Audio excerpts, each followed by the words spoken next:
मशहूर नाटककार, पटकथा लेखक, निर्देशक व अभिनेता आकाशादित्य लामा ने अब तक टीवी, फिल्म और थिएटर की दुनिया में काफ़ी नाम कमाया है। वह खुद को अभिनेता नहीं मानते, मगर उन्हें कई सीरियल में बेहतरीन अभिनय करने के लिए आज 18 साल बाद भी याद किया जाता है। वह मोहनजोदारो जैसा नाटक का लेखन और निर्देशन करने के लिए भी याद किए जाते हैं। वह टीवी की दुनिया में 2500 एपिसोड लिख चुके हैं।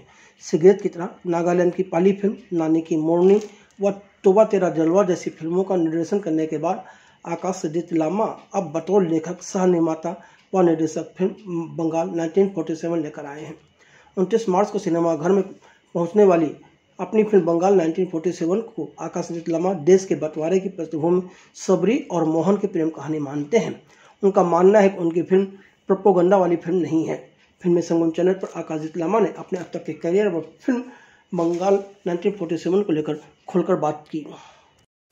आकाशादित्य लामा जी, फिल्म संगम चैनल पर आपका स्वागत है। आकाश जी, बताएं कि आपके घर का क्या माहौल था? क्या वहाँ कला का माहौल था? देखिए, वैसा तो जो हमारा परिवार है, हम लोग हमेशा से यूनिफॉर्म पहनते हैं। मतलब मेरे दादा सब first world war, second world war में हिस्सा लिया इन्होंने। मेरे पिताजी जो है कॉलेज में जब पढ़ते थे तो 71 की लड़ाई हो रही थी, तो वो कॉलेज की पढ़ाई छोड़ के गए, 71 की लड़ाई में भाग लिया और फिर आके अपने बाकी की पढ़ाई पूरी की। फिर वो CISF में गए। मेरे चाचा भी CISF से रिटायर हुए। तो हमारे यहाँ पे यूनिफॉर्म पहना जाता है। मेरा तो सपना था कि मैं यही यूनिफॉर्म पहनूं और जो है आर्मी ऑफिसर बनूं या एयरफोर्स पायलट बनूं। फिर मुझे ऐसा लगा कि लड़ाई वड़ाई हो नहीं रही, कि ऐसा तो नहीं कि मैं जनरल बन जाऊं, फौज में जाकर रात बोर हो जाऊं। तो मतलब ये अच्छी बात है, युद्ध नहीं होना चाहिए, ये बहुत युद्ध होना ही नहीं चाहिए। लेकिन मुझे लगा कि मैं जाके क्या करूँगा। तो फिर मुझे लगा नहीं, वो शायद मेरे लिए नहीं है, तो कुछ और काम किया जाए। तो मैं स्कूल के दिनों में होमवर्क करता नहीं था, अपने दोस्तों से ही होमवर्क करवाता था, कहानी सुनाता था, वो मेरा होमवर्क करते थे क्योंकि उनको मेरी कहानी सुनने में बहुत अच्छा लगता था। तो मुझे लगा मैं कहानियाँ अच्छी सुना सकता हूँ, तो मैं क्या करूँ। तो मुझे लगा कि मुझे फिर मैं सोचा राइटर बनूँ। फिर मुझे लगा, पता चला राइटर बड़े गरीब से होते हैं, ऐसा सुना मैंने। फिर मैं सोचा फिल्म डायरेक्टर बन जाऊँ। तो मुझे लगता है 9th स्टैंडर्ड था जब मैंने तय कर लिया था कि मुझे फिल्म डायरेक्टर बनना है। हाँ, जहाँ तक कला की बात है, हाँ ये ज़रूर है कि मेरी माँ भी अपने समय थिएटर थोड़ा बहुत की है। मेरे पिताजी को भी बड़ा कला में रुचि है। वो बड़े स्वभाव से जो है कलाकार है हमारे घर में, लेकिन इस विधा में कोई नहीं था, इस प्रोफेशन में कोई नहीं था जी। तो आपने कहा कि आपको ये लग रहा था राइटर गरीब होता था, आप डायरेक्टर बनना चाहते हैं, तो फिर उसके लिए क्या कोशिश की, क्या ट्रेनिंग ली, कहाँ क्या प्रयास रहे आपके? जी, पहले तो सपने देखते हैं हर कोई। मुझे लगता है इस देश में हर इंसान को लगता है मैं एक्टिंग कर सकता हूँ और राइटिंग कर सकता हूँ। ये बहुत एक ये है, क्योंकि एक्चुअली सब कर भी सकते हैं, ये है।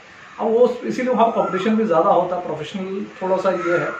तो मैं जो है ये सब सोच रहा था कि कैसे क्या करूँ, कैसे करूँ, और FTI जाऊँ या कहीं और जाऊँ, ऐसा सोच रहा था। इसी बीच में मैं ग्वालियर में पढ़ाई कर रहा था। तो एक NSD का, नेशनल स्कूल ऑफ ड्रामा का एक वर्कशॉप था थिएटर का। तो उसमें मैं गया, मैंने ऑडिशन दिया और उसमें मेरा चयन हो गया। तो वो 40 दिन तक हमारा वर्कशॉप चला, जिसमें मैं काफ़ी कुछ थिएटर से सीखा। और उसके बाद मैं थोड़े साल 2 साल मैंने थिएटर किया ग्वालियर में। कला मंदिर, कला समूह ऐसी संस्थाएं हैं, उनके साथ जुड़ के। और जब थिएटर किया तो फिर मुझे थोड़ा सा और आत्मविश्वास आया और फिर मैं फाइनली मुंबई आया। मेरा एक दोस्त था, उसको एक्टर बनना था, तो उसने कहा कि साथ चलेंगे, वो मुझे स्पॉन्सर करेगा। लेकिन जब ट्रेन में चढ़ने का समय आया, वो ट्रेन में चढ़ा ही नहीं। जो ये साहस, मुंबई तक आने का साहस भी नहीं होता। लेकिन अब हम तो सबको कह चुके थे। तो मैं तो 18 साल का ही था, 18 साढ़े 18 साल का था मुश्किल से, और मैं आ गया। मैं अपनी मैकेनिकल इंजीनियरिंग में डिप्लोमा कर रहा था, वो करते हुए मैं यहाँ आ गया। और फिर उसके बाद आने के बाद मैंने शुरुआत में बहुत छोटी फिल्मों में, मतलब सबसे पहले तो ये भी बड़ा अद्भुत है कि मैं एक Marathi film telefilm assistant director बना, नानाची टांग करके। और ये थे अपना कुमार शाहू करके थे, शाहू चिपलुनकर जी, अब शायद वो नहीं है दुनिया में। तो उनको मैंने सबसे पहले मराठी टेलीफिल्म में असिस्ट किया, जिसमें जो है हाँ वो किया। उसके बाद एक अजय फनसेकर जी है, उनका मैंने एक हिंदी फिल्म बना रहे थे, वो प्रश्न चिन्ह करके, बाद में उसका नाम बदल के एनकाउंटर द किलिंग हो गया। नसीरुद्दीन शाह जी थे, तारा देश पांडे, ये लोग उसमें थे, आकाश खुराना, रत्ना जी थी, रत्ना शाह। तो वो जो है उसमें मैं AD रहा। फिर मैं गदर में, और उससे पहले मैं राजेश मित्तल जी के साथ का था, जो उसको हम बोलते हैं C ग्रेड फिल्म बोले या जो भी बोले। लेकिन वहाँ पे मैंने बहुत काम सीखा है, मतलब भयानक और प्रेतात्मा और इस तरह की फिल्मों से। शुरुआत मेरी एक्चुअली देखा जाए तो उन सब से हुआ, करते करते फिर मैं थोड़ा एडवर्टाइजिंग में रहा। एक रवि देश पांडे करके बहुत जाने माने एड फिल्म मेकर हैं, तो उनको मैंने असिस्ट किया तो एड फिल्म में, विज्ञापन फिल्मों में। फिर वहाँ से मैं सार्थक दत्तगुप्ता करके एक जन है जो फिल्म बनाते हैं फेस्टिवल के लिए, काफ़ी मतलब आर्ट हाउस फिल्म काफ़ी बनाते हैं, तो उन्होंने मुझे गदर में रिकमेंड किया। फिर मैं अनिल जी के साथ गदर में असिस्टेंट डायरेक्टर रहा, और फिर गदर में करते हुए वहाँ पे मेरे एक मित्र बने रविशंकर प्रसाद, हमारे साथ असिस्टेंट डायरेक्टर थे। उन्होंने मुझे जो है वो बालाजी टेलीफिल्म्स में as a second unit director और प्रोग्रामिंग स्केड्यूलिंग करते थे, तो वो उन्होंने मुझे वहाँ पे मिलाया। तो वहाँ से फिर मैं जो है राइटर बन गया टेलीविजन में। तो फिर वो वहाँ से करते हुए फिर मैंने दीप्ति भटनागर जी के यहाँ काम किया, निम्बस के लिए एक आक्रोश शो आता था, कभी आईना जुदाई, फिर करते करते करते करते काफ़ी फिर इंडोनेशियन शोज काफ़ी किए, फिर राष्ट्रीय प्रोडक्शन के साथ काफ़ी वो किया, उनके प्यार के दो नाम, एक राधा एक श्याम और झिलमिल सितारों का आंगन होगा, इनके डायलॉग लिखे। ऐसे फिर दूरदर्शन के काफ़ी सारे सीरियल थे जिसको मैंने लिखा, और उसमें मैंने कुछ एक्टिंग भी कर ली थी, ऐसे शौकिया, मतलब एक्टर मैं बहुत अच्छा नहीं हूँ हालांकि वो हमें भी पता है, लेकिन ऐसे ही शौकिया कर लिया ऐसे चेंज के लिए। हालांकि वो शोज़ काफ़ी हिट हुए थे, जैसे जो कहूँगा सच कहूँगा, पिया का आंगन। तो लोग आज भी मुझे, आज अभी भी मुझे, मेरे ख्याल से 15-18 साल हो गए, लेकिन आज भी लोग मुझे रास्ते में मिल जाते तो कई बार पहचान लेते, फोटो खिंचवाते हैं। विक्की बजाज में बना हुआ था उसमें, तो वो सब चलता रहा। तो ये प्रोसेस है, मतलब उस तरह से ट्रेनिंग नहीं ली, लेकिन फिर करते हुए इंडोनेशिया चला गया, इंडोनेशियन टीवी के लिए लिखा, और रंगमंच मेरा प्यार था ही, तो यहाँ आके मुंबई में आके फिर अपना एक थिएटर ग्रुप शुरू किया बिग बैंग थिएटर्स के नाम से, जिसमें से बहुत सारे टीवी के कलाकार जाने माने वो निकले हैं, जिसमें से जैसे परिधि हो गई, जोधावर की जोधा, ये देवोलीना है जो अभी इस फिल्म में भी काम किया हमारे साथ, देवोलीना भट्टाचार्य, मिताली नाग, ऐसे प्राची परब, और भी बहुत सारे, रौनक आहूजा, ये लोग या तो काम कर रहे थे अपने शुरुआती दौर में थे इस तरह के, अमन वर्मा जी, ये लोग उसके साथ, अशोक पंड्या जी, नागेश सावंत, बिन्नी शर्मा, इस तरह के लोग काम करते गए और हमारा चलता गया। करते करते फिर 2012 में मेरी पहली फिल्म आई, फिर उसके बाद मैंने नागालैंड की पहली फिल्म बनाई नानी तेरी मोरनी, जिसके लिए काफ़ी सम्मान मिला, और कई सारे ईफी गोवा के ईफी वगैरह में इंडियन पैनोरम सेक्शन में फिल्म सेलेक्ट हुई। अभी भी यूनिसेफ पिछले साल ही शायद ईफी में दिखाई थी उसको, यूनिसेफ ने उसको। और फिर जो है ये साल की पहली रिलीज़, 2024 की पहली रिलीज़ अमीषा पटेल जी के साथ तौबा तेरा जलवा कमर्शियल फिल्म वो थी, और अब ये जो है बंगाल 1947 के साथ हम आ रहे हैं। जब आपने पहले तय कर लिया था मुझे आपको फिल्म डायरेक्टर बनना है, तो फिर मैकेनिकल इंजीनियरिंग की पढ़ाई करने की जरूरत क्यों पड़ी? देखिए, ये जो है ना, मैं एक मिडिल क्लास परिवार से हूँ, मध्यवित्त परिवार जिसको बोलते हैं, मध्यम वर्ग की परिवार से हूँ। हमारे यहाँ पे ना थोड़ा ये सब, एक तो पहली बात है ये फिल्म सिनेमा ये सब को वैसे ही अच्छा नहीं माना जाता है। दूसरी दिक्कत ये है कि लोगों को लगता है कि ये इसमें सिक्योरिटी क्या है, इसमें कोई सिक्योरिटी नहीं है। तो बोले कि अच्छा, अगर तुम्हें आर्मी ऑफिसर नहीं बनना है, एयरफोर्स पायलट नहीं बनना है, तो कम से कम जो है वो तो बनो। मैं अपने माता पिता का एकमात्र संतान हूँ, ना भाई है ना बहन है, लेकिन मेरे माता पिता बिल्कुल चाहते थे मैं जाऊँ, फौज में जाऊँ और आर्मी ऑफिसर बनूँ। लेकिन उन्होंने बोला अगर ये नहीं करोगे तो आप कम से कम कुछ और तो सोच लो जिससे तुम्हारा जीवन यापन हो सके, क्योंकि सरकारी नौकरी करने वाले लोग हैं हमारे, हमने पूरी जीवन सरकारी नौकरी की हमारे परिवार में। तो बोले क्या करो, तो बोले कि कम से कम इंजीनियर बन जाओ। मैं भिलाई में पढ़ाई कर रहा था, तो भिलाई एक ऐसा शहर है जहाँ पे हर तीसरे घर में एक इंजीनियर होता है, तो मुझे लगा कि इंजीनियर बनना चाहिए। तो इसके लिए, और मैं मतलब 12th से पहले चला गया, तो डिप्लोमा करने चला गया पॉलिटेक्निक में, मैकेनिकल इंजीनियरिंग में। हालांकि थोड़ा प्रयास करता तो बी में भी हो जाता, लेकिन एक दिन मुझे अचानक मैंने किसी से पूछ लिया, एक सीनियर थे इंजीनियर, उनसे मैंने पूछा भैया आप, क्योंकि बचपन से आप सुनते आते हो कि भैया 10वीं पास कर लो, 10वीं बहुत कठिन है, कर लोगे तो फिर उसके बाद मजे मजे, फिर बोलते 12वीं कर लो फिर मजे मजे, फिर बोलते हैं कि पढ़ाइए इंजीनियर डॉक्टर कुछ बन जाओगे फिर मजे मजे। और फिर जब तो मैंने किसी एक जो जॉब कर रहे थे इंजीनियर के ग्वालियर में, उनसे मैंने पूछा भैया आप लोग को मजे हैं? बोले कोई मजे नहीं, ये जो टारगेट है ये पूरे करने होते हैं, तो ये मजे लाइफ में है ही नहीं। तो मुझे लगा कि भाई जो मजे नहीं है तो फिर क्या करूं। हालांकि ये उस उम्र की ऐसी सोच होती है, तो फिर मुझे लगा नहीं, जो भैया जो मुझे मजे वाले काम करने में वही करूंगा, जैसे 3 इडियट्स फिल्म में दिखाया, वैसी उसी तरह की सोच थी कि जो मुझे करना है मैं वही करूंगा। तो मैंने बोला चलो मुंबई, तो उस तरह से मैं आ गया। आप मुंबई पहुंच तो गए, लेकिन कोई आपके साथ नहीं था जी, जो आपको सपोर्ट सिस्टम था, कोई भी आपको धोखा दे चुका था। तो फिर संघर्ष कैसा था, कैसे शुरुआत हुई? देखिए, मैं तो सबसे पहले ना दादर में ना रंजीत स्टूडियो है, तो उसी में जो मैं राजेश मित्तल जी को असिस्ट करता था, मैं उनका बड़ा आभारी हूँ। उन्होंने तो पहले मुझे ना अपने ऑफिस में रहने के लिए जगह दे दी, तो ऑफिस बॉय और मैं जो है मतलब मेरे ख्याल से 4x6 का वो बाहर जगह होती थी, उसमें वो और मैं सोते थे। और फिर एक हमारे भांडुप में, मैं मंगतराम पेट्रोल पंप के पास रहता था। हमारे जो है, मेरा एक पंजाबी कनेक्शन भी है। मेरे मेरे मेरे एक मामा जी है, जो मतलब मेरे पिताजी के मित्र है, लेकिन मेरे मामा जी जैसे है, बल्कि वो मेरे लिए पिता तुल्य ही है। उन्होंने मेरे लिए बचपन से, मेरा अधिक समय वहीं रहा हूँ, पंजाबी परिवार में ही रहा हूँ, सिख परिवार में। तो उन्होंने, उनके रिश्तेदार थे तो एक वहाँ पे भांडुप में, तो मैं उनके यहाँ थोड़े समय वहाँ चौल में रहा। तो वैसा करते करते वहाँ फिर जो है, फिर मीरा रोड, उस समय कोई रहता नहीं था जब मीरा रोड में, फिर मीरा रोड में जाके पहुँचे, लिफ्ट में हम पानी के बाल्टियाँ भर भर के आते थे, तो वो सब जीवन देखे। फिर वहाँ से जो है, फिर जो है बाद में फिर 2-3 साल में, वो जो मामा जी की बात कर रहा हूँ मैं, पापा जी सरदार जी, सरदार जगसीर सिंह सीरा जी, वो आ गए, तो फिर मैं उनके साथ रहा। ये बाकी जो है संघर्ष, तो वो एक सतत वो है, धारा है, उसके साथ बह रहे, चल रहे। तो बस ये है, समय के साथ संघर्ष का स्तर अलग हो जाता है। तो पहले दिन का जो संघर्ष था, दाल मतलब किसी कोई काम ही मिल जाए, एक वक्त का खाना मिल जाए, वो संघर्ष होता है। फिर धीरे धीरे आपका संघर्ष का जो अभी जो है, हम अच्छा काम कर सके, जो जिस तरह की सिनेमा मैं बनाना चाहता हूँ वो लोगों को दिखा सको, उसका संघर्ष। डायरेक्टर बनना था और राइटर बनना नहीं चाह रहे थे, लेकिन राइटर ही बन गए आप तो पहले। नहीं, राइटर इसलिए नहीं बनना चाहता था, मैं लिखने में, होमवर्क करने में ना बहुत आलसी था, मुझे लिखने में बहुत दिक्कत होती थी। और क्या है, मैं मूलतः हिंदी भाषी भी नहीं हूँ, तो मुझे लगता था कि मैं हिंदी लिख नहीं पाऊँगा, ये मेरे लिए एक दिक्कत थी। तो जब ये बालाजी में मैं था, वो सीढ़ी पर बैठ के हम लोग पन्नों में बैठ के स्क्रिप्ट लिखा करते थे, तो वो तो एक अलग वो हुआ कि भाई कल सुबह शूटिंग है, रात को 2 बजे हम बैठ के सीन लिख रहे हैं, तो वो एक हमारे लिए करना पड़ा, क्योंकि मरता क्या नहीं करता। फिर कंप्यूटर आ गया, तो फिर उसमें थोड़ा सा टाइप करना था, टाइपिंग की हमें आदत नहीं थी।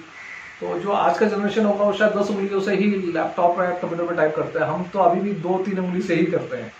तो ये भी हमारे लिए अलग तरह का संघर्ष है। तो उस तरह से तो मैं लेकिन हाँ, जब मैं राइटर बनने के लिए, क्योंकि मुझे लगता था, मैं जितने भी असिस्टेंट्स को देखता था, तो बहुत कम असिस्टेंट डायरेक्टर बन पाते हैं। तो मैंने भी देखा, मैं अनिल जी के साथ भी जब मैं काम कर रहा था, मैं देखा वहाँ से भी बहुत शायद ही कोई एक निकले होंगे जो असिस्टेंट जो डायरेक्टर बने। मेरे साथ के भी जो थे, एक मेरे बहुत अच्छे मित्र हैं, राणा भाटिया जी, जो अभी गदर 2 में भी एग्जीक्यूटिव प्रोड्यूसर और सेकेंडरी डायरेक्टर, उन्होंने भी बाद में फिल्म बनाई है, वो रिलीज नहीं हुई अभी, इश्क कभी करियो ना करके, उसका भी मैं राइटर हूँ। तो फिर मुझे लगा कि भाई डायरेक्टर बनना बहुत मुश्किल काम है, लेकिन मैं असिस्टेंटशिप नहीं करना चाहता हूँ ज़्यादा, तो मुझे ना कुछ इंडिपेंडेंट बनना है। तो फिर मैं राइटर बना। तो पहले मैं स्क्रीन प्ले राइटर बना, क्योंकि मुझे लगता था कि मेरी भाषा उतनी अच्छी नहीं है। फिर बाद में मैं डायलॉग राइटर बन गया। तो डायलॉग राइटर बना तो फिर तो टीवी के बहुत अच्छे अच्छे हिट शोज लिखते गया, फिर अच्छा बढ़िया चला, फिर दिक्कत नहीं हुई। तो एक होता है कि कई बार लोगों को लगता है हम शायद कर नहीं पाएंगे, डरते हैं। और मुझे लगता है राइटर बनने के लिए मैंने बहुत संघर्ष किया, डायरेक्टर बनने के लिए कभी संघर्ष नहीं किया। ये मेरी 4थी फिल्म है और मैंने अभी तक डायरेक्शन के लिए कहीं से जाके कोई स्ट्रगल नहीं किया, काम नहीं मांगा, सब काम मुझे आगे से आए। मुझे लगता है मैं सबसे अच्छा राइटर हूँ। राइटिंग के लिए मैंने बहुत स्ट्रगल किया। एक्टर में सबसे बुरा हूँ, एक्टर के लिए मुझे कभी एक्टिंग के लिए स्ट्रगल नहीं करना पड़ता। मुझे आज भी ऑफर आते रहते हैं कि यार एक्टिंग कर लो, अरे यार छोड़ो आप मेरी फिल्म में एक्टिंग कर लो, हमारे जितने मित्र डायरेक्टर का है और अभी जो प्रोड्यूसर्स हैं वो सब बोलते हैं। तो ये मेरा स्ट्रगल इस तरह का मतलब ये है। तो राइटर मुझे लगता है जो मुझे सबसे अच्छे से आता है, उसके लिए मैंने सबसे ज़्यादा स्ट्रगल किया। 2012 में आपने पहली फिल्म डायरेक्ट की थी सिगरेट की तरह जी। कैसे मिली थी आपको, क्या सब्जेक्ट था इसका? सिगरेट की तरह जो है, देखिए ये भी देखिए एक विडंबना है। मैं उस समय एक बहुत सफल राइटर हुआ करता था, स्पेशली टेलीविजन में और थिएटर में भी, और क्योंकि मेरा वो मोहनजोदड़ो नाटक बहुत हिट चल रहा था उन दिनों, बहुत क्रिटिकली एक्लेम्ड भी था। तो उन लोगों ने वो नाटक भी देखा हुआ था। जैसे मैंने बताया, हमारे जो मित्र है राणा भाटिया जी, वो उसमें को प्रोड्यूसर थे, तो उन्होंने भी बोला कि इससे डायरेक्ट करवा लो। और मैंने कोई वो नहीं किया, मैं दृढ़ बुन में भी था कि वो फिल्म मैं डायरेक्ट करूँ या ना करूँ। और स्क्रिप्ट, सबसे बड़ी बात है ये विडंबना ये कि मैं राइटर हूँ और पहली फिल्म मेरी, और उसमें मैं राइटर नहीं था। वो हीरो जो थे हमारे, उन्होंने खुद ही वो स्क्रिप्ट लिखी थी, वही प्रोड्यूसर थे, तो उन्होंने जो दिया तो मैंने बस उसको एग्जीक्यूट किया। तो ये भी था। और उसमें भी बाद में थोड़े बहुत जो डायलॉग भी लिखना, तो वो भी मैंने नहीं लिखा, तो वो भी हमारे एक मित्र है बॉबी खान करके, उन्होंने उसके डायलॉग लिखे। तो ये है, देखिए हम मतलब राइटर जो है जब डायरेक्टर बनता तो पहले स्क्रिप्ट उसकी खुद की होनी चाहिए, लेकिन नहीं थी, तो ठीक है। तो ये है, ये हम चाहे कुछ भी कोशिश कर ले, सोच ले, होता वही है जो प्रभु की इच्छा है, जो विधाता ने आपके लिए सोच रखा है, जो आपका प्रारब्ध है वही होना है, तो ये कह सकते हैं। तो उसके बाद अपने नागालैंड की फिल्म कैसे हुई, वहाँ तक कैसे पहुँचे? जी मैं आपको बता रहा हूँ, एक पूर्वोत्तर के लोगों का, नॉर्थ ईस्ट के लोगों का एक बार यहाँ पे मुंबई में कार्यक्रम था, वहाँ के सब कलाकार आए थे, तो उन्होंने कहा कि आप लोग जो है, आप लोग नॉर्थ ईस्ट को जो है भूल जाते हैं, आप लोग नॉर्थ ईस्ट के बारे में सोचते ही नहीं है, आप लोग ऐसा जैसे आप लोग के लिए एग्जिस्ट ही नहीं करता। तो हम लोग फिर क्यों सोचे कि हम भारतीय हैं, अगर भारत के लोग हमारे लिए नहीं सोचेंगे तो मुख्य भारत के मतलब वो अपने आप को कहते हैं वो लोग भारतीय हैं, लेकिन जो है आप बोले कि हम आप लोग जो आप अगर हमें नहीं ये करें वो करें, तो मुझे लगा कि देखिए फिल्मकार होने के नाते हमारा कुछ दायित्व भी होता है कि हम जो है केवल व्यवसाय या केवल मनोरंजन नहीं, कुछ अगर हम प्रयास करें, क्योंकि फिल्मकार बने इसलिए ना कि हम अपनी मन की बात कह सकें, और कोई किसी की बात अगर हमारे मन को छू जाए तो उसका हमें कोशिश करना चाहिए कि उसको हम किसी तरह रिफ्लेक्ट करें। तो मुझे पता चला कि सबसे बुरा हाल नॉर्थ ईस्ट में कहाँ है, पूर्वोत्तर में, तो पता चला नागालैंड में। तो नागालैंड में कोई फिल्म ही नहीं बनी थी, मतलब इतने सालों के बाद, बताइए स्वतंत्रता के तब जो है 70-73 साल हो चुके थे, और वहाँ पे कोई फिल्म नहीं बनी थी नागालैंड भाषा में। नागालैंड में कुछ ये नहीं था, कोई चाहता नहीं था, डर के मारे कि मार देंगे ये वो। तो मैंने बोला कि चलो मेन स्ट्रीम सिनेमा तो पता नहीं वहाँ का बना के हो पाएगा ना हो पाएगा, बच्चों की फिल्म बनाते। तो फिर मैंने बच्चों की कहानी सोची, तो मेरे दिमाग में आया बाल वीरता पुरस्कार। मेरे जीवन में एक बार ऐसी घटना घटी थी, मैं भिलाई में हम लोग पिकनिक में गए थे, तो हमारे साथ की एक लड़की का हाथ जो है वो एक तेंदुओं ने काट लिया था, तो मैंने छुड़ाया था उसमें, तो मुझे भी काफ़ी थोड़ी बहुत चोट आई थी, ज़्यादा तो नहीं आई थी, लेकिन मेरा बहुत नाम हो गया था स्कूल में ना, सब बोला अरे टाइगर की शेर से लड़ा था, ऐसा करके। तो मुझे उस समय ऐसा बात चली कि मेरा नाम शायद वो जो वीरता पुरस्कार होता है, बाल वीरता पुरस्कार, उसके लिए गया ये वो। तो वो दिन मुझे याद है, और फिर मैं अपनी नानी दादी माताजी पिताजी से बचपन में कहानियाँ सुनता था। ये दो घटनाएं थी मेरे पास, तो मैंने सोचा बच्चों की फिल्म बनाए क्या, बच्चों की। फिर मुझे पता चला बाल वीरता वाली जो 2014 की सबसे छोटी बच्ची है वो नागालैंड की थी, मोनबिनी इजुम, वो उसको जो है ये पुरस्कार मिला था, मोनबिनी इजुम को राष्ट्रीय वीरता पुरस्कार। वो 6 साल की बच्ची जिसने अपनी नानी को नदी में डूबने से बचाती है और 7 किलोमीटर जंगल दौड़ के जाती है और सहायता लेके आती है। तो ये बहुत बड़ी बात थी, तो मुझे लगा ये इस पे है, उस पर फिल्म बनाए, लेकिन ये एक इंसिडेंट है, उस इंसिडेंट के आसपास आपको एक कहानी गढ़ना है। लेकिन मेरा एक बहुत मानना है कि फिल्मकार के नाते जब हम कोई भी ऐसे सत्य पे कोई फिल्म बनाते हैं और हम बोलते हैं कि ये सत्य घटनाओं पे आधारित है, तो वो वास्तव में सत्य घटना पे आधारित होनी चाहिए। उस पर ऐसा ना आप मनगढ़ंत कुछ भी मत बनाओ, क्योंकि क्या होता है बाद में वही इतिहास हो जाता है, उस चरित्र का जो है आप चरित्र हनन करते हैं या उस चरित्र का आप कुछ और बना देते हैं। तो मुझे लगा जो सत्य है, जो सारी चीज़ें हैं वही करना है, लेकिन उसको मनोरंजक भी बनाना है। तो हमने उसको जो है बच्चे क्या सोचते हैं, बच्चों की फैंटेसी क्या होती है भाई, वो सबको जोड़ के उसे एक मनोरंजक तरीके से उस फिल्म को बनाया, और फिर उसकी बड़ी सराहना हुई। मतलब तो मैं जीवन में पहली बार नॉर्थ ईस्ट गया था, मैं खुद हालांकि नॉर्थ ईस्ट का ही हूँ एक तरह से, लेकिन मैं कभी गया नहीं था। तो मेरा पहला जब नॉर्थ ईस्ट में गया तो सबसे डिजिटल एरिया जिसको माना जाता नागालैंड, वहाँ पे गए, हमने शूटिंग किया, वहाँ के लोगों ने इतना प्यार दिया, हमें लगा ही नहीं हम कहीं ऐसे जगह है, इतना आनंद, इतना ये। और आज भी उनके साथ संबंध बने हुए, आज भी आना जाना मिलना जुलना, उनके हर मतलब जो शादी ब्याह त्योहारों में हम जाते हैं वो लोग हमें मैसेज भेजते रहते हैं, मिलते हैं, उनके कार्यक्रमों में जाता रहता हूँ मैं। तो वो फिल्म वैसे बनी, नानी तेरी मोरनी। वो नानी और जो पारिवारिक जो हमारा वो हो रहा है, नानी दादी के साथ जो बच्चों के संबंध जो होने चाहिए थे, जो आज टूटते जा रहे हैं ये सोशल मीडिया की वजह से, और ये कार्टून फिल्म और ये सारी चीज़ें यही देख रहे हैं, उनके साथ जुड़ाव नहीं हुआ है। तो जो फर्स्ट हैंड इन्फॉर्मेशन जो होती थी, जो पीढ़ी दर पीढ़ी जो इन्फॉर्मेशन हो रही थी, वो लैक कर रही है, वो बीच में वो कड़ी टूट रही है। वो इन्फॉर्मेशन, वो पारिवारिक, आज आप किसी बच्चे से पूछ लीजिए कि उनके परदादा का नाम क्या, तो नहीं बता पाएंगे। या आप कहाँ के, मुंबई में या दिल्ली में या कहीं ऐसा रहने वाले आप बताएंगे कि आपका मूल स्थान कौन सा है, कौन सा गाँव है या कौन सा शहर है, कौन सा क्षेत्र है, उनको नहीं पता है। तो ये इसलिए नहीं है क्योंकि आपकी नानी दादियों के साथ का वो कनेक्शन नहीं है। तो मुझे लगा ये बहुत महत्वपूर्ण विषय है। और बाकी तो बच्ची की तो अपने आप में कहानी थी, लेकिन ये जो कनेक्शन था, क्योंकि वो नानी उसमें ऐसा था कि अपनी नवासी को कहानियाँ सुनाती थी, वो कहानियों ने उस नवासी को प्रेरित किया कि वो जाके अपनी नानी को बचाए करके। बहादुरी के किस्से, ये जो कहानियाँ होती है कितने महत्वपूर्ण है, नानी दादी की कहानियाँ हमारे जीवन में कितने महत्वपूर्ण है, वो इसके लिए ये उसके ऊपर जैसे आपने कहा नानी और उसकी पोती या दादी और उसकी पोती, इनके बीच जो जुड़ाव हो गया है उसकी वजह क्या है? सोशल मीडिया है या कुछ और भी है? ये सब या संयुक्त परिवार का टूटना है? संयुक्त परिवार का, सबसे पहले तो संयुक्त परिवार का टूटना। मैं आपको बताऊं, केवल ये नहीं है आज जो, हालांकि हमारा भी ये दिखेगा, सोशल मीडिया पे भी दिखेगा, कहा जो इंटरव्यू दे रहा हूँ ये ठीक है। मुझे लग रहा है जो टेलीविजन वगैरह जब शुरू में आया होगा ना, इसलिए आया होगा कि जो लोग अकेले हैं उनके लिए, उनको एक उनका समय पास कट सके, उनके लिए था। लेकिन इन चीजों ने ना हमें अकेला बना दिया।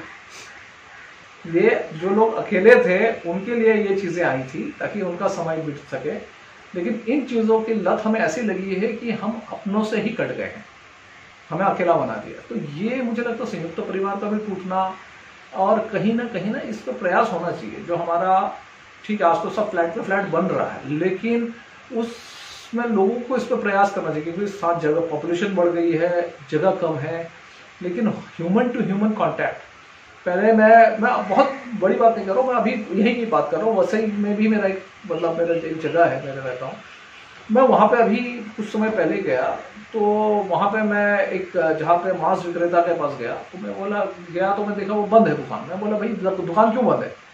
बोले हमारे गांव में आज किसी की मृत्यु हो गई है। तो मैं बोला तो दुकान, बोले नहीं तो पूरा गांव आज मांस खा ही नहीं सकता। तो ये जो मैं आपको बता रहा हूँ, ये मुंबई से इतने नजदीक की जगह में भी जो है, वसई जैसी जगह में कितनी बड़ी बात है, बहुत बड़ी बात, कि पूरा गांव जो है, उस गांव में किसी की मृत्यु हो गई तो पूरा गांव, मतलब उस गांव के जो है, जो शहर से लगा हुआ मटन की दुकान जो है वो बंद है, क्योंकि आज पूरा गांव नहीं खाएगा। तो ये जो है अपनापन है। आज जो है हमारे परिवार में भी कुछ हो जाता है तो हमें हम उस संवेदना को महसूस नहीं कर पाते। तो मानव जो है, हम लोग बहुत जो है, मुझे लगता है मानव सभ्यता में हमारी जो शक्ति है वो जो है, हम शारीरिक रूप से बहुत शक्तिशाली नहीं है, ये शक्ति है। हम तो शेर के जैसे ना ताकतवर है, ना हाथी के जैसे ताकतवर है, ना जो है वो है, उस तरह की हमारे पास शक्ति नहीं है। हम ना उड़ सकते हैं, ना ढंग से तैर सकते हैं, धरती पे भी हम ठीक से नहीं रह सकते। हमारी जो शक्ति है ना वो है हमारे जो है सामाजिक संरचना। हम जिस तरह से जब ये करके जो है अपनी बुद्धि जो है, उस बुद्धि ने हमें सामाजिक प्राणी बनाया, और हमें शुरू से सिखाया कि हम इकट्ठे रहेंगे तो हम शक्तिशाली रहेंगे।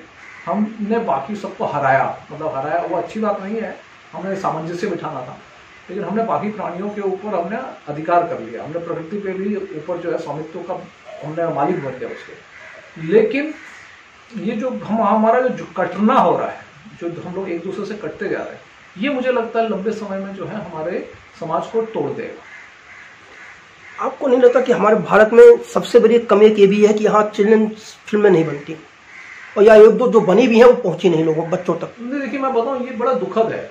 मैं आपको बताऊं, ये फिल्म मैंने पहले खुद शुरू की, नानी तेरी मोटी, उसके बाद मैं चिल्ड्रन फिल्म सोसाइटी के पास गया। उस समय मुकेश खन्ना जी थे, उन्होंने पूरा सहयोग किया, वो बहुत ही अच्छे व्यक्ति है, उन्होंने समझा उस बात को, उन्होंने उस फिल्म को किया उनके कारण। और जो उस समय जो बाद में सीईओ भी थी स्वाति पांडे जी, उन्होंने भी बहुत सहयोग किया। लेकिन क्या होता है, जैसे मुकेश जी नहीं रहे चेयरमैन और स्वाति पांडे जी भी सीईओ नहीं रही, उसके बाद जो लोग आए उनको समझा ही नहीं पाया। मैं उस फिल्म को लोगों को दिखाना चाह रहा था, उस फिल्म को रिलीज के लिए मैं खर्चा करवाना चाह रहा हूँ, अपने जेब से खर्चा करना चाह रहा हूँ। मुझे उसमें तो नुकसान हुआ फिल्म बना के, फायदा नहीं हुआ, क्योंकि जो बजट था 2-6 महीने का प्रोजेक्ट बनना था, 2.5 साल तक रुक के पैसे मिले, तो मेरा जेब से पैसे गए। लेकिन फिर भी मुझे लगा कि जहाँ पे हमने लोगों को कहा था, नागालैंड के लोगों को हम आपको फिल्म दिखाएंगे, हम वो दिखा नहीं पाए। और उसका कारण केवल ये लाल फीताशाही है। आप जो है, मैं इस फाइल से उस फाइल, मेरे पास जो है 1 साल पहले का ये है कि भैया आप कॉन्ट्रैक्ट रिन्यू करने के लिए आ जाइए, उसके हम आपको बताते हैं, उसके बाद कोई जवाब नहीं।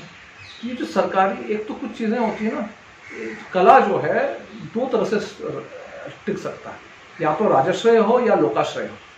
तो बच्चों की फिल्मों के लिए लोकाश्रय अभी तक हमारे यहाँ पे वो कल्चर नहीं है कि हम बच्चों की फिल्म देखें, और राजश्रय जैसे चिल्ड्रन फिल्म सोसाइटी जैसे संस्थाएं थी जो आज है ही नहीं, और जो है उसको, वो फिल्मों को भी कभी दिखाने का प्रयास नहीं हुआ। तो फिल्में बनती जरूर थे, ठीक है, लेकिन उसको कभी दिखाने का, मुकेश खन्ना जी प्रयास कर रहे थे, लेकिन हुआ ही नहीं, दिखाया ही नहीं गया। तो ये बहुत दुखद है। मतलब ये जो है तो कैसे होगा बच्चों के लिए, क्या स्वस्थ मनोरंजन मिलेगा? आपका बच्चा शुरू से ही जो है वो देख रहा है, शिनचैन देख रहा है, ये देख रहा है, वो छोटा भीम जैसे एक आध है कुछ, बस बाकी आप वो देख रहे, तो वो बच्चा आपका वो भारतीय होगा ही नहीं, वो हो ही नहीं सकता भारतीय। आप नॉर्थ ईस्ट में चले जाइए, वो लोग कोरियन ड्रामा देखते हैं, वो कोरियन फिल्में देखते हैं, वो कैसे आपके साथ जुड़ेंगे? आप और वो सरकार इस दिशा में नहीं सोचेगी, क्योंकि चूंकि प्रॉफिटेबल बिजनेस नहीं है, तो उसमें सरकार को सोचना पड़ेगा।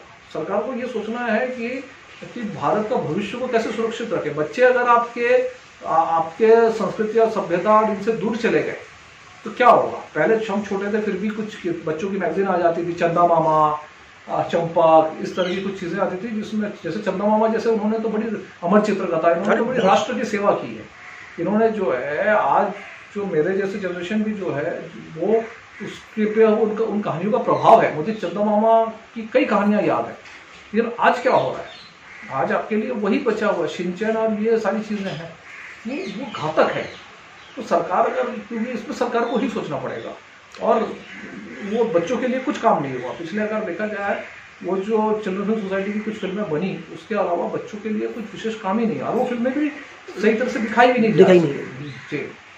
जब आपने नागालैंड में शूटिंग की तो आपके क्या अनुभव रहे, वहाँ के लोगों के क्या रिएक्शंस मिल रहे थे आपको? नहीं, मुझे तो मैं बताऊं लोगों का ही है। मैं बोला ना, राजश्रय से चल सकता है या लोकाश्रय से चल सकता है, तो मुझे लोकाश्रय ही मिला है जीवन भर। राजश्रय तो ठीक है, मुझे सरकार ने कई बार कई कमेटियों में रखा हुआ है, मैं कमेटियों में भी हूँ और सरकार की वो कृपा है, लेकिन जो डायरेक्ट जो सपोर्ट होता है वो लोकाश्रय होता है। जब नागालैंड में मैं पहुंचा तो उनको पहले तो वो लोग मुझे देख रहे थे कि ये आ कैसे गया है। उन्होंने, कई लोगों ने मुझे थोड़ी सी खुल गया तो बोला यार डर नहीं लगा कि यहाँ आए हो तो वापस नहीं जा पाओगे? तो बोला हाँ, लोगों ने मुझे कहा था वापस नहीं जा पाओगे करके। तो उन्होंने खुद जब दोस्त हो गए, फिर हंसी मजाक होते गई, फिर वो है, तो लोगों का बहुत समर्थन था वहाँ पे जो है। और मैं कहीं भी बता रहा हूँ, मैं कहीं भी जाता हूँ, मतलब ये मैंने देखा है कलाकारों के लिए जो है ना, एक समाज में आदिकाल से हमारे यहाँ ये कलाकारों के लिए ना एक स्नेह भाव है। इसीलिए ये जो है कला संस्कृति टिकी हुई है, ये लोगों का जो है ना प्यार है, उसके कारण, और कोई कारण नहीं। नानी के मोनी जैसी बच्चों की फिल्म बनाने के बाद जी, तोबा तेरा जलवा बनाने की वजह क्या रही? पैसे। अच्छा। लेकिन फिल्म तो बॉक्स ऑफिस पर चली नहीं, तो पैसे नहीं मिले होंगे? नहीं, ऐसा नहीं कि बॉक्स ऑफिस में नहीं चली, वो जितना वो मुझे लगता है लास्ट में अच्छा खासा पैसा लेके ही, जब ओटीटी का भी तो अच्छा खासा प्रॉफिट में निकलेंगे ये लोग। ऐसा मेरे जो प्रोड्यूसर, मैं तो उसमें प्रोड्यूसर नहीं था, तो बॉक्स ऑफिस पर वो एक कुछ चीज़ें ऐसी थी कि वो फिल्म जो है 2019 की फिल्म थी, वो 2024 में जाकर रिलीज हुई।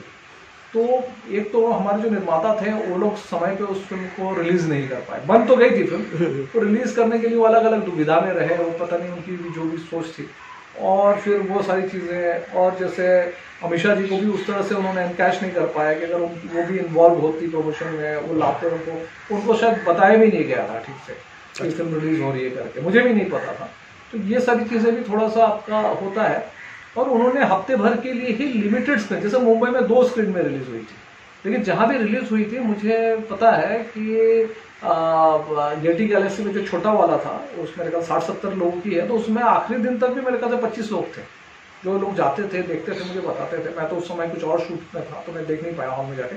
तो उसका कलेक्शन वाइज जो है परसेंट रेशियो बुरा नहीं था। और दूसरी बात है कि ठीक है, म्यूजिक भी थोड़े पैसे आ गए, ओटीटी से आ जाएंगे जब भी, और सैटेलाइट और यूए है तो बिकना, वो उसमें भी दिक्कत नहीं होगी, प्लस सब्सिडी आएगी, तो कुल मिला के मुझे लगता है अच्छा खासा प्रॉफिट में आएंगे। और मुझे भी मिल गए थे, मैं भी उस समय कुछ अलग करना चाहता था, क्योंकि मुझे लग रहा था कि मेरा मोहनजोदड़ो, नानी तेरी मोरनी, ये सब काम कर करके मेरी छवि एकदम आर्ट हाउस फिल्म मेकर की तरह बन रही है, तो मुझे कुछ और भी करना था। तो इसलिए मैंने जो है तौबा तेरा जलवा की, और जिन्होंने भी फिल्म देखी मेरे ख्याल से ज़्यादातर क्रिटिक्स, ज़्यादातर, सबने नहीं, कुछ किसी ने तो 1 स्टार भी दिया, लेकिन किसी ने 2 दिया, लेकिन अधिकांश लोगों ने उसकी तारीफ की, चाहे वो एनडीटीवी हो, चाहे वो एबीपी न्यूज़ हो, ज़्यादातर लोगों ने 3 स्टार दिया। तो कुल मिला के उस फिल्म से मुझे नुकसान नहीं हुआ, मुझे लगता है किसी को भी नुकसान नहीं हुआ, सबको जो है कुछ ना कुछ फ़ायदा ज़रूर हुआ बस। इसके बाद बंगाल 1947 बनाने की कहानी का बीज कहाँ से मिला आपको? देखिए, मैं जो है, मेरा कलकत्ता में भी मैं काफ़ी समय रहा हूँ, और कलकत्ता में जो है रहते हुए मैंने शरद चंद्र चट्टोपाध्याय को काफ़ी पढ़ा है मैंने, जो है उनसे मैं बड़ा प्रभावित रहा हूँ। वो मुझे लगता है नारी के मन को जिस तरह से समझते हैं, वो उनकी बड़ी वो खासियत है। उन्होंने जो है ना, वो उनकी कहानियाँ पढ़ के ना मैं थोड़ा सा, हालांकि नारी को समझना बहुत कठिन काम है, ये मैं मानता हूँ, क्योंकि वो उनको अलग तरह से है। हालांकि आज हो सकता है कोई फेमिनिस्ट इस बात को सुने तो बुरा मान जाए, लेकिन ऐसा नहीं है। वो है, यूनिक है, उनके अंदर इतने इमोशंस होते हैं। आदमियों का इमोशंस होता है, लेकिन उसको इमोशंस पे कंट्रोल भी होता है और शायद उतना एक्सप्रेसिव नहीं होते। महिलाओं का जो इमोशन होता है बहुत वो होता है, मतलब उनका इमोशनली बहुत चार्ज होती है। और उनको शरद चंद्र चट्टोपाध्याय जी ने जिस तरह से हमेशा नारी चरित्रों को रखा है, तो वो पढ़ा, एक तो वो मेरा सबसे पहला प्रभाव था। दूसरी बात है, जब मैं अलग अलग जगह में रहा तो मैंने जो है पहली बार मुझे समझ में आया थोड़ी जातिवाद जो है हमारे यहाँ पे कहीं ना कहीं है, ये समस्या तो है। छोटे शहरों में जब मैं पढ़ रहा था, ग्वालियर जब गया, कलकत्ता में उतना अनुभव नहीं किया था क्योंकि छोटा भी था, वो देखा भी नहीं था, और प्लस जब भिलाई में था, वो भी एक इंडस्ट्रियल टाउनशिप था, तो वहाँ पे उतना महसूस नहीं किया। लेकिन जब ग्वालियर जगह आगे और अंदर में गया मैं, तो मैंने उस चीज़ को महसूस किया। और फिर जो है ये दो चीज़ें मेरे दिमाग में हमेशा से चलती थी। फिर मुझे जो है, मैंने डॉक्टर अम्बेडकर की कुछ किताबों को पढ़ा। फिर जब मैं पढ़ा तो मुझे लगा कि डॉक्टर अम्बेडकर सही मायने में बड़े राष्ट्रवादी व्यक्ति थे। आज जो उनकी जो इस तरह से छवि है, या उनके अनुयायियों ने जिस तरह से उनको प्रेजेंट किया है, एक्चुअली डॉक्टर अम्बेडकर वैसे नहीं है। और जब डॉक्टर अम्बेडकर की कुछ किताबों को पढ़ा तो एक किताब में उन्होंने लिखा, उन्हें जो है भगवती को उन्होंने कोट किया है कि ये मैं आज भले मेरी किताब कोई पढ़े ना पढ़े, कभी ना कभी कोई ऐसा व्यक्ति होगा जो इसको पढ़ेगा और समझेगा। तो किताब पढ़ते हुए, उनकी किताब थी हु वर शूद्रास, तो मुझे लगा कि ये डॉक्टर अम्बेडकर ने मेरे लिए लिखा, सही बता रहा हूँ। तो ये जो है ना, ये फिल्म का जो भी होगा, अच्छा है बुरा हो, ख्याति मिले, पैसे आए, जो भी है, मुझे लगता है सबसे ज़्यादा श्रेय जो है मैं इसको, एक तो सबसे पहले तो माँ सरस्वती को दूंगा कि माँ सरस्वती के बिना ये नहीं हो सकता था, माँ सरस्वती की इच्छा थी। दूसरा जो है मुझे लगता है शरद चंद्र चट्टोपाध्याय को दूंगा, और तीसरा जो है डॉक्टर अम्बेडकर को दूंगा। ये तीनों जो है, इन तीनों के कारण जो है इस पर फिर मैं नाटक बनाया। इस पर सबसे पहले मैंने नाटक बनाया, और ये जो है बंटवारे के समय जब मुझे जो कास्ट कॉन्फ्लिक्ट होता है, तो हमें एक चीज़ मुझे समझ में आया कि हमारे जो भारतीय संस्कृति है उसको बहुत गलत तरह से प्रेजेंट किया जा रहा है। उसको हमेशा एक जो कहानी सुनाई जाती है, जिस तरह से जातियों के बीच में संघर्ष बताया जाता है, ऐसा नहीं है। ये जो है बहुत ही रिसेंट फिनोमेनन है, ठीक है, भेदभाव हुआ है, लेकिन हमेशा से हमारे यहाँ उत्थान का भी मार्ग रहा है। चाहे आप राजा हरिश्चंद्र की कहानी ले ले, या त्रिशंकु की कहानी ले ले, या चाहे आप ऐसे कई मैं उदाहरण है, मेरे फिल्म में उन सबके उदाहरण भी आते हैं। तो वो जो है हमारे पास जो है, चाहे सत्यवती के बच्चों को ले ले, वेदव्यास जी से लेकर और अपना विचित्र वीर्य और ये सब के भी ले ले, मतलब चित्रामृत की ले ले, तो हमारे यहाँ हमेशा से जो है ये कभी भी जातिवादी और ये विचार ऐसे नहीं थे जिस तरह से आज है बताया जा रहा है।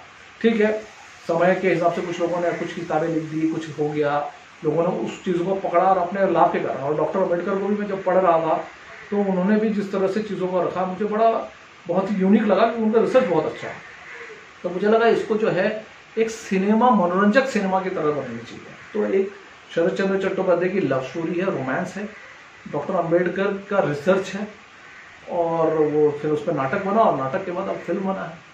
और 1947 का जो बंटवारा है, तो उसमें जो है एक कास्ट फैक्टर बड़ा रोल प्ले किया जो लोगों को नहीं पता है। लोग सिर्फ हिंदू मुस्लिम सोचते हैं, उसमें कास्ट फैक्टर भी था। और वो जो गलतियां हमने की थी 1947 में, जो गलतियां की थी, वो जो है अब हमें दोहरानी नहीं है, उन पर नहीं दोहराना चाहिए। चाहे वो कोई भी हो, चाहे वो किसी भी पूजा पद्धति का उपासक हो, कोई भी तरह से पूजा करता हो, किसी भी इबादत करता हो, लेकिन जो है इन इतिहास जो है, अगर आप इतिहास से सीखेंगे, इतिहास को लेकर लड़ेंगे नहीं, इतिहास को अगर आप समझेंगे और उसके हिसाब अकॉर्डिंगली आप बिहेव करेंगे, तो आपका जो है भविष्य ठीक होगा, मुझे ऐसा लगता है। आपके फिल्म की लाइन है, इस सागा लॉ एंड सेपरेशन जी, और आप जात वाली बात कर रहे हैं कि फिल्म की कहानी इन शॉर्ट क्या है और क्या चीज उभर के आएगी जो लोगों के दिमाग तक पहुंचेगी? देखिए, सबसे पहली बात ना, मैं कहानी तो बहुत ज़्यादा खुल के नहीं बताऊँ, क्योंकि लोग सिनेमा हॉल में जाए, देखे, उसका आनंद ले। उस समय एक चरित्र थे जोगेंद्र नाथ मंडल। अगर आप देखेंगे जोगेंद्र नाथ मंडल जी जो थे वो एक दलित नेता थे और जो जिन्ना के समर्थक बन गए थे। डॉक्टर अम्बेडकर ने उनको समझाया था कि मत जाओ, क्योंकि जो है डॉक्टर अम्बेडकर का मानना था कि हमारे यहाँ समस्याएं हैं, लेकिन इन समस्याओं का सुधार नहीं हो सकता, ऐसा नहीं है। तो लेकिन जोगेंद्र नाथ मंडल जी जो है गए जिन्ना के साथ, और जो जिन्ना भी थे, जितना मैं आया जिन्ना को लोग बहुत गालियाँ भी दे सकते हैं, कुछ लोग बोलते हैं, लेकिन मुझे जैसे लगता है ना कि मुझे लगता है वो नायक या खलनायक ना होकर ना प्रतिनायक जिसको बोलते हैं या एंटी हीरो बोलते हैं, उस तरह का कैरेक्टर थे जो एक उस समय जो सत्ता के चक्कर में जो हमारे कई नेताओं ने जो गड़बड़ की है, तो जिन्ना भी एक उनमें उसमें से एक थे जिन्होंने उस गलती के उसमें आए। और लास्ट में बाद में वो जिन्ना लाख बोलते रहे कि अब जो है पाकिस्तान में कोई हिंदू मुस्लिम नहीं होगा, सब पाकिस्तानी होंगे, सब बराबर होंगे, ये होंगे, लेकिन उसका असर आज तक है। और वो उसका असर जो है जब एक तरफ बहुत ज़्यादा असर होगा तो उसका असर दूसरी तरफ पड़ेगा ही पड़ेगा, चाहे भले आपके बीच में बॉर्डर हो, लेकिन ऐसे इंफॉर्मेशन तो क्रॉस होगी। तो ये वो जो उस समय की जो गलतियाँ थी, और वो गलतियों को अगर थोड़ा सा मुझे लगता है थोड़ी समझदारी से करते हैं और चीज़ों को टैक्टफुली हैंडल करते हैं तो चीज़ें नहीं होती ऐसी। तो इसमें जो है एक साधारण व्यक्ति जो है, क्योंकि एक प्रेम कथा है, हमारे इसमें शबरी और मोहन दो चरित्र है, उन दोनं का जो है एक बड़े बड़े लोगों की जो भी है उनकी राजनीतिक दृष्टि का है या उनके जो पॉलिटिकल एक्शंस हुए हैं, उसका असर ये इन दो एक प्रेमी जोड़े पे पड़ता है। और उसके साथ जो है सामाजिक जो ताना बाना भी है उसका भी क्या असर होता है। तो ये और हमारे भारतीय संस्कृति में उस प्रेम को जो है भारतीय क्या मुझे लगता है पूरे विश्व में उस प्रेम को सबसे महान बताया गया है जिसमें जो है सैक्रिफाइस है, जिसमें त्याग है, जिसमें बलिदान है। तो कभी भी वो प्यार नहीं है जिसमें जो है पानी की होड़ हो, जिसमें हवस हो। हमारे यहाँ प्यार उसको माना जाता है जिसमें जो है बलिदान हो। तो ये जो है एक प्रेमी जोड़े के जो बलिदान है दे रहे हैं वो लोग, और जो हम देख रहे हैं वो उससे क्या आज का समाज बदल सकता है, क्या वो आज के समाज पे उसका कोई सकारात्मक प्रभाव पड़ सकता है। हो सकता है कि जैसे डॉक्टर अम्बेडकर की किताब पढ़ के मुझे लगा कि मुझे इस पर फिल्म बनानी चाहिए, तो हो सकता है कि मेरी फिल्म देख के अगर 5 आदमी के भी हृदय परिवर्तन हो तो बहुत बड़ी बात है। तो ये है। और बाकी भारतीय संस्कृति को एक सकारात्मक तरीके से जो है जाति और मजहब ये दोनों इतना इम्पोर्टेंट फैक्टर है, पॉलिटिकली तो है ही है क्योंकि बहुत बड़ा फैक्टर है, अभी भी चल रहा है हमारे पॉलिटिकल, हर बार चुनाव में ये मुद्दे हमेशा रहेंगे हमारे। मुझे लगता है स्वतंत्रता आने के बाद से जो है जाति और मजहब जो है ये बड़ा फैक्टर है, चाहे कोई भी पॉलिटिकल पार्टी हो, उसका कहीं ना कहीं अपना अपना एक उसका उपयोग होता है। वो आपके लिए उसका पॉजिटिव साइड होना चाहिए, वो कॉन्फ्लिक्टिंग वो नहीं होना चाहिए। तो ये मेरे फिल्म का है। बाकी इससे फिल्म जो है 70% लव स्टोरी है, बैकड्रॉप में ये सारी चीज़ें चलती रहती। तो इस फिल्म को लिखने से पहले अम्बेडकर को पढ़ने के अलावा और क्या रिसर्च किया आपने? देखिए, मैं जब मोहनजोदड़ो भी कर रहा था तो मैंने काफ़ी ऋग्वेद वगैरह का जो है, मतलब मुझे संस्कृत में उतनी अच्छे से नहीं आती है, उतनी अच्छे से आती नहीं है, लेकिन जितना उसका ट्रांसलेशन हुआ, मतलब जैसे महर्षि दयानंद सरस्वती से लेके लोकमान्य तिलक से लेके यहाँ तक कि जो वामपंथी लेखक इतिहासकार है उनका भी पॉइंट ऑफ व्यू मैंने पढ़ने का।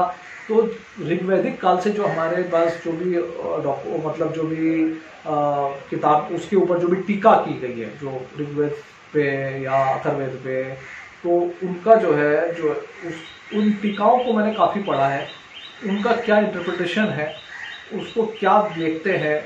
जैसे छोटा सा उदाहरण दे रहा हूँ, ऐसा जो है हमेशा हमने सुना है कि बोला गया है कि शूद्र और नारी को जो है वेद पढ़ने का अधिकार नहीं। अब जो है पहली बात तो वैदिक काल में कोई तो जाति थी नहीं, सबसे पहली बात है।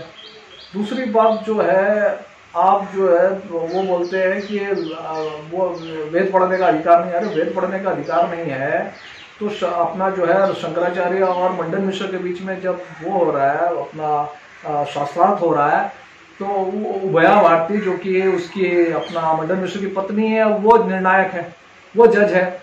तो कैसे बताएगी। और मैत्री गार्गी ये सब तो उदाहरण हमारे सामने है। मुझे जो है फिर मैं जब डॉक्टर अम्बेडकर को पढ़ा था, डॉक्टर अम्बेडकर ने कहा कि पहले लड़कियों का भी यज्ञोपवीत होता था, उनका भी जनेऊ धारण करती थी वो, क्योंकि वो भी स्कूल भी चलाती है। और इसका वो है साक्ष्य है हमारे पास, इतनी हमारे यहाँ पे विदुषी है।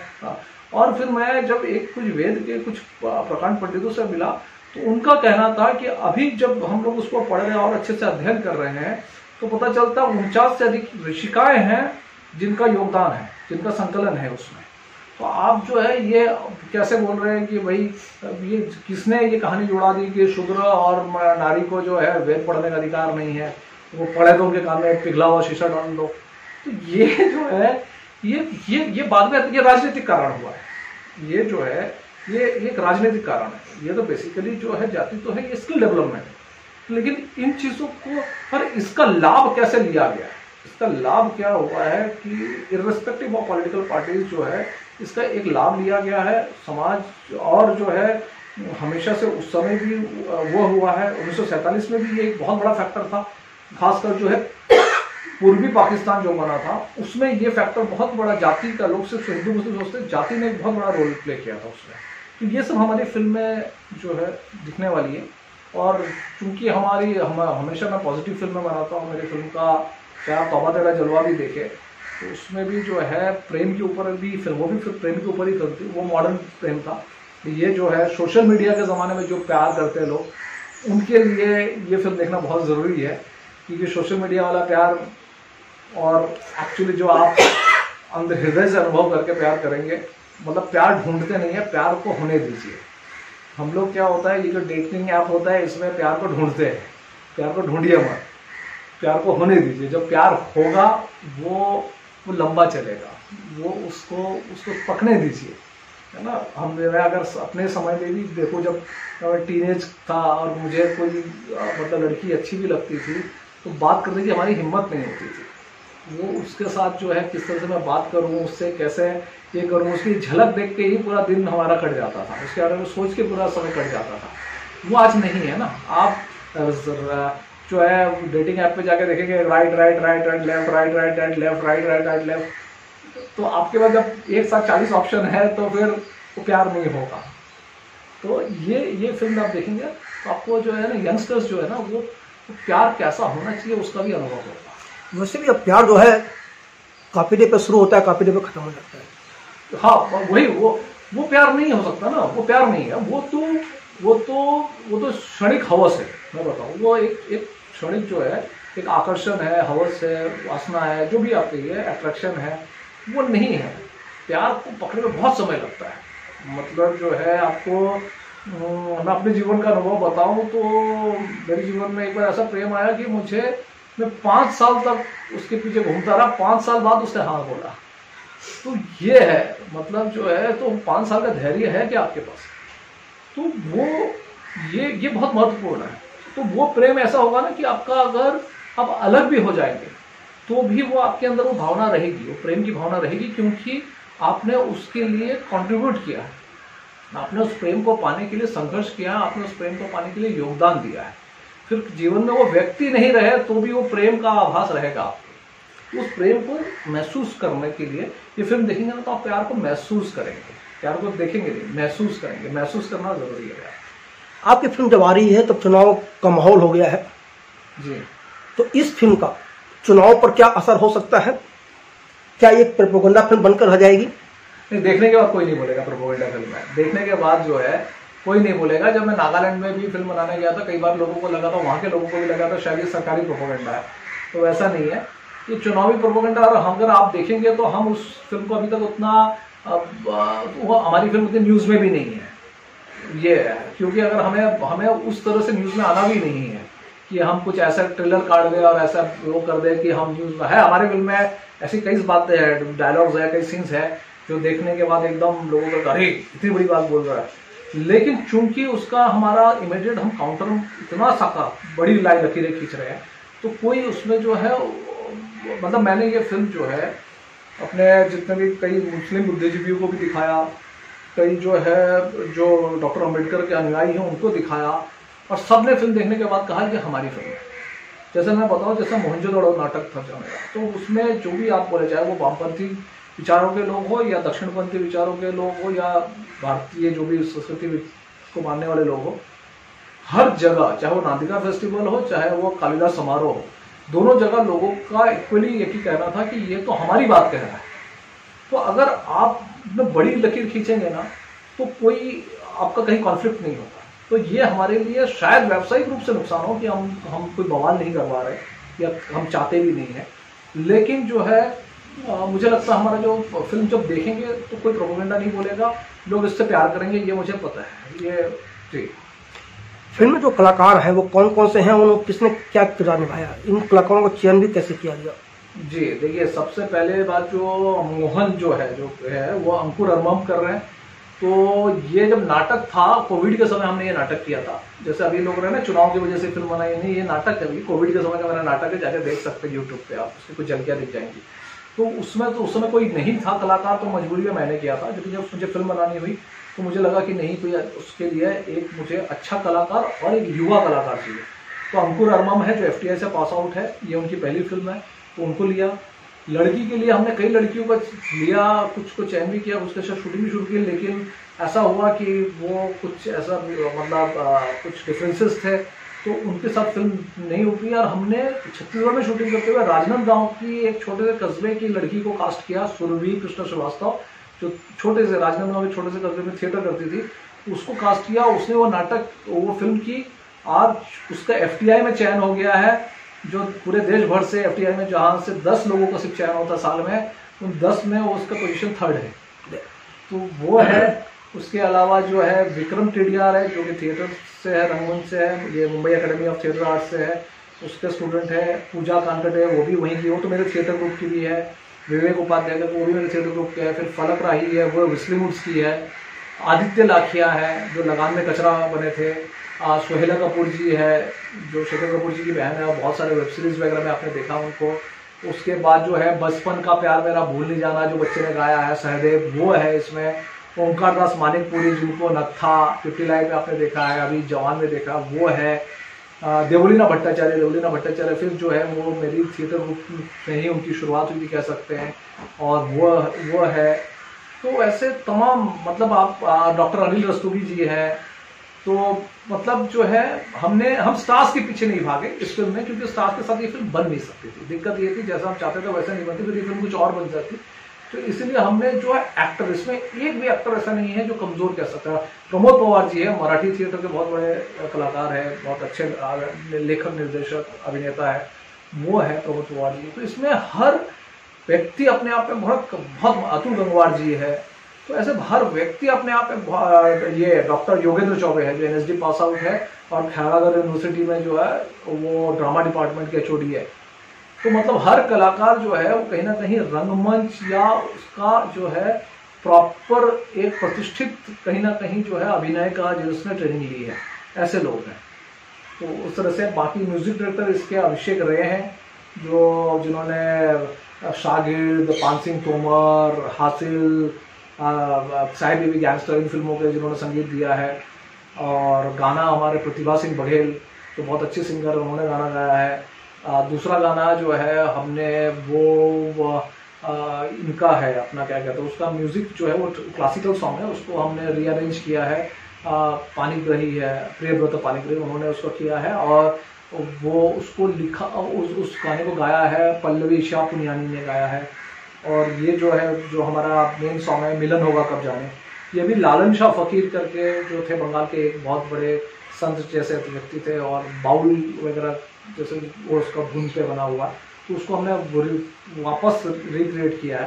तो उसको जो है दिव्येश, उन्होंने उसका गाना को हिंदी में लिखा है। तो इस तरह से लोग हैं हमारे। DOP विनोद छावड़ा जी है, एडिटर राजेंद्र महापात्र है, हरीश भिमानी जी जो महाभारत के समय है, उन्होंने इसमें वॉइस ओवर दिया है। उन्होंने बहुत जो है, आप महाभारत के बाद फिर से उनकी आवाज़ यहाँ सुनेंगे। मतलब वैसे तो हमेशा बहुत बिजी रहते हैं, हर जगह उनकी आवाज़ सुनते हैं, लेकिन इसमें आप एम्फेसिस होगा उसकी आवाज़ पे। इस फिल्म को आपने कहाँ फिल्माया है और कितने दिन में फिल्माया?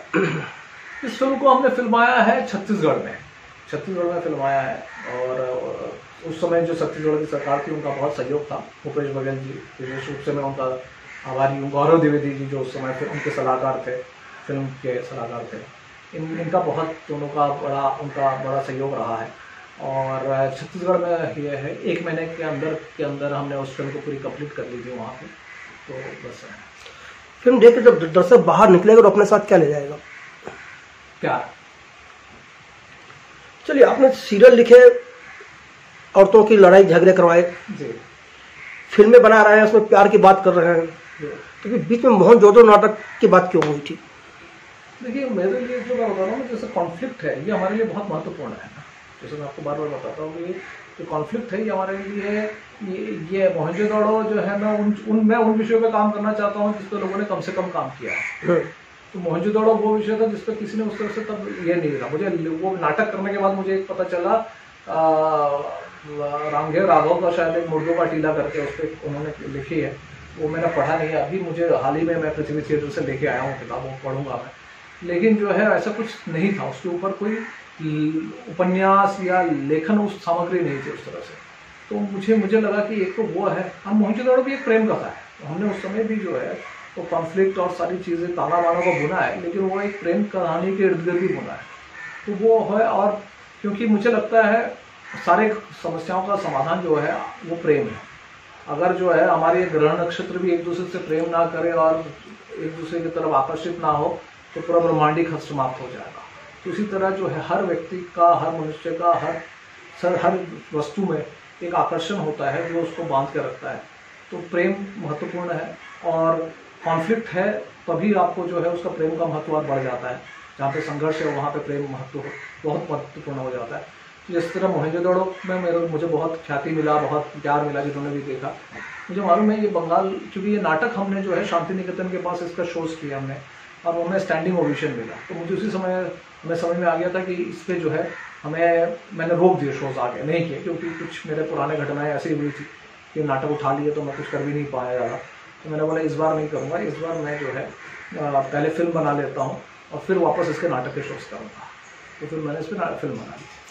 मोहनजोदड़ो को लेकर के आशुतोष गोवारिकर के साथ आपके कुछ मतभेद भी हुए जी, उसका क्या हल निकला बाद में? तो फल क्या निकलेगा कि आपको तो यहाँ पे हाईकोर्ट में जो है काउंसिल खड़े करने पड़ते हैं बड़े बड़े, और ऐसा है कि वो टेक्निकल ग्राउंड पे ही वो केस अटका हुआ है कि वो टाइपिंग एरर और ये सब जो बोलते हैं। और स्क्रिप्ट तो दी थी उन्होंने, यहाँ से एक्सेप्ट भी किया था उन्होंने, लिखी लिए थी करके। और आप क्या कर सकते हैं, मतलब एक सबसे बड़ी बात है कि आप अगर हाईकोर्ट में आप केस लड़ते हैं तो अगर आप एक स्ट्रगलर है तो आपके लिए बहुत मुश्किल काम होता है। मतलब मैं किसी पर टिप्पणी नहीं करना चाहता, स्पेशली जुडिशरी पे नहीं करना चाहता, बट जज ने अपने जजमेंट में 2-3 चीज़ें लिखी। एक तो लिखा कि इस पर कभी नाटक हुआ ही नहीं। अब जिस पे कम से कम 15 नाटक तो सरकार के माध्यम से हुए अलग अलग, जो उसके बाद उसका जो है हर बड़े देश के प्रसिद्ध मैगजीन ने, न्यूज़पेपर में उसके बारे में लिखा हुआ है। सिगरेट की तरह का मेरा पुराना इंटरव्यू देख लीजिए जिसमें मैं बोल रहा हूँ कि मेरे प्रोड्यूसर ने मोहनजोदड़ो नाटक देखने के बाद मुझे लिया है। ये जो टीवी के कलाकार है, ये लोग जो है वो लोग बोलते हैं कि जी हमने इस नाटक से शुरुआत की है। आप जो है वो नाटक कालिदास समारोह में होता है जो कि मध्य प्रदेश सरकार द्वारा करवाया जाता है उज्जैन में, वहाँ पे शो हो रहा है। नांदीकार फेस्टिवल जो भारत का वन ऑफ द प्रेस्टिजियस बड़ा थिएटर फेस्टिवल, रुद्र प्रसाद सेन गुप्ता जी अगर जिसने नाम सुना, उन्होंने मंच से बोल रहे हैं कि ये one of the best script जो मैं स्टेज पे देख रहा हूँ अपने जीवन में। अपर्णा सेन जो उनकी मैगजीन आती थी परमा, उन्होंने उस मैगजीन में मेरे बारे में इतना लिखा उस नाटक के बारे में। द स्टेट्समैन ने जो है वो उसने लिखा है। हैदराबाद में जो है डेक्कन क्रॉनिकल ने उसके बारे में लिखा हुआ है। उसके बाद अगर हाईकोर्ट के जज बोलते हैं कि भैया इस पर नाटक ही नहीं हुआ है कभी ये स्क्रिप्ट पे, तो उस पर तो कुछ फिर उस पर लड़ के फायदा नहीं है। फिर आप मतलब ठीक है वो चलेगा, लेकिन आपका मेन फोकस फिर आप आगे बढ़ो, क्योंकि आप सशक्त होना बहुत आवश्यक है। क्योंकि आप कमज़ोर व्यक्ति को तो कोई वैसे भी नहीं पूछता, तो आपकी आवाज़ जब आप कुछ हैं तो आप बोलेंगे, आपकी बात सुनेंगे, अन्यथा कोई बहुत गंभीरता से यहाँ पे आपकी बात नहीं सुनते हैं। तो थोड़ा सा उस दिशा में काम कर रहे हैं कि कुछ अच्छे काम करें, लोगों तक डायरेक्ट कनेक्टिविटी हो, लोग को डायरेक्ट अपनी बात करें। जी, आपने 2-2.5 हज़ार टीवी के एपिसोड लिखे जी, बहुत गहराई तक टीवी को आपने समझ लिया जी। क्या लग रहा है पिछले 20 साल में टीवी कहाँ से कहाँ पहुँचा? देखिए एक्चुअली जब मैं छोटा था ना तो हम लोग ना देखते थे बुनियाद, रामायण महाभारत कथा सागर। आप देखिए लॉकडाउन में वही रामायण महाभारत आया, लोगों ने फिर से देखा। क्यों देखा? क्वालिटी टेक्निकली तो बहुत पीछे की है, लेकिन कंटेंट वाइज जो है ना उसमें वो बात है, क्योंकि वो दिल से लिखी गई है, रिसर्च के साथ लिखी गई है, उस भाव के साथ लिखी गई है। जब आप लेखक उस भावना के साथ लिखता है तो वो रहता है। मैंने बोला ना कि भगवती ने क्या लिखा था वो डॉक्टर अम्बेडकर को इंस्पायर किया, डॉक्टर अम्बेडकर ने क्या लिखा वो मुझे इंस्पायर कर रहा है। तो ये बहुत महत्वपूर्ण है। तो वो हमने वो दौर देखा। फिर मुझे लगता है तब टीवी जो है, जो धनाढ़ लोग थे या समाज में जो थोड़े से प्रतिष्ठित मतलब वो लोग होते थे, उनके यहाँ टीवी होता था, तो उनके टेस्ट की चीज़ें बनती थी। जैसे पाकिस्तान में भी आप देखेंगे उनकी टीवी सीरीज बड़े अच्छे होते, फिल्में अच्छी नहीं होती, क्योंकि फिल्म जो है वो नीचे तबके के लोग देखते हैं। जो सिर्फ टीवी है आज भी वहाँ पे एलिट क्लास देख रहा है, इसलिए उनके सीरियल्स बहुत अच्छे होंगे। आप सुनेंगे पाकिस्तानी शोज बहुत अच्छे हैं। लेकिन जब आप ये है भारत में क्या हुआ, एक दौर आया जिसको आप एकता कपूर दौर कह सकते हैं। वो जो दौर आया उसमें क्या हुआ कि क्वालिटी को ताक दिया, साइड कर दिया गया, क्वांटिटी पर ध्यान दिया गया। उनको लगा कि जो बैठ के जो लोग देखते हैं, जो अपना जो महिलाएं जो घर में बैठी हुई है या वो है, उनको केवल भावनात्मक रूप से उत्तेजित करो और उसके आधार पे आप कुछ बनाओ। तो मुझे लगा उन्होंने मार्केट ड्रिवन हो गया, बाजार के हिसाब से चीज़ें बनने लगी, क्वालिटी पे ध्यान वो नहीं हुआ। तो इसीलिए वो चीज़ें लोकप्रिय बहुत हुई वो सब, क्योंकि इमोशंस तो होते थे। इमोशन है तो आपका होल्ड अच्छा प्रोडक्ट तो वो होता है जो यहाँ भी छुए और यहाँ भी छुए। तो वो जो कंटेंट होता था जो हमने अपने बचपन में देखा, कथा सागर इस तरह के जो विश्व के बेस्ट कहानियों पे आधारित होता था, वो यहाँ भी छूता था, यहाँ भी छूता था। अब क्या हुआ, ये जो दौर आया जो सास बहू वाला, वो यहाँ तो छूता था, यहाँ नहीं होता था, क्योंकि लेकिन वो चलता रहा। तो उसका वो इसीलिए क्या हुआ, एक एलिट क्लास जो है या जो पढ़ा लिखा वर्ग है, जैसे मेरे यहाँ पे टीवी है बट उसका केबल कनेक्शन नहीं है। मेरे पास आज मेरे ख्याल से शायद 15-16 साल, जब मैं टीवी लिखता था तभी मैं टीवी नहीं देखता था, क्योंकि टीवी सीरियल लिखता था मैं नहीं देखता था। मैं कई बार मेरे जो प्रोड्यूसर्स होते थे वो बोलते थे आपने कल का एपिसोड बहुत अच्छा लिखा, जी जी जी, और उसने परफॉर्म भी बहुत अच्छा किया, जी जी जी जी। मेरे बगल वाले जो होते थे उनको पता होता था किसी के पास टीवी नहीं है, क्योंकि मुझे ये देखता ही नहीं था कभी, क्योंकि वो तो चलो पैसे के लिए हम कर रहे हैं, लेकिन वो तो और वही है। मुझे लगता है टीवी बहुत ज़्यादा चेंज नहीं हुआ, बीच में थोड़ा सा कोशिश हुआ था कि करने के लिए। तो ये अभी तक जो मार्केटिंग टीम है और क्रिएटिव टीम है उसमें सामंजस्य नहीं है। हालांकि फिर इसमें OTT आया तो OTT ने और ये किया, लेकिन अभी OTT नीचे जा रहा तो टीवी वापस आएगा।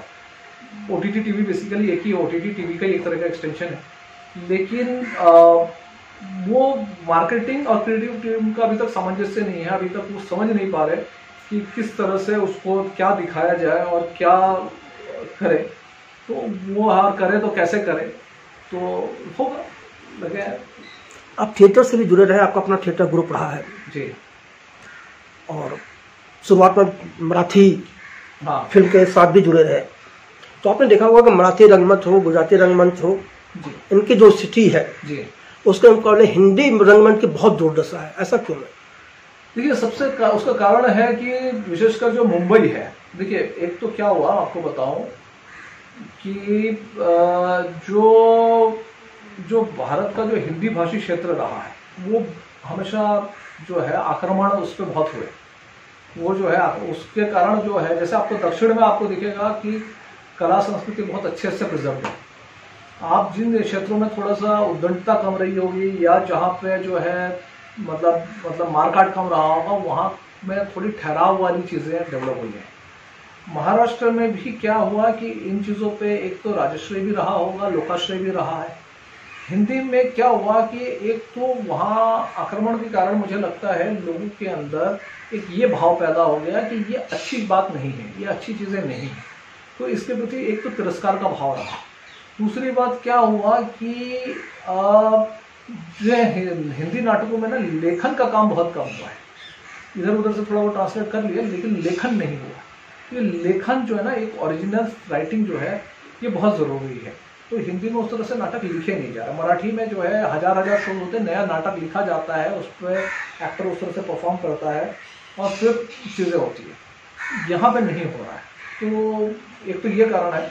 दूसरी बात है टेलीविज़न, मोबाइल, सोशल मीडिया, ये तो असर करता ही, लेकिन अगर डेडिकेशन के साथ करेंगे तो ये सर्वाइव करेगा और ये थिएटर हमेशा रहेगा, क्योंकि मनुष्य जो है अपने आप को व्यक्त करना तो बहुत इच्छा होती है, हर किसी को लगता है कि मैं अपनी बात कहूँ और अच्छे से कहूँ, और जो सोचेगा वो और ज़्यादा कहना चाहेगा।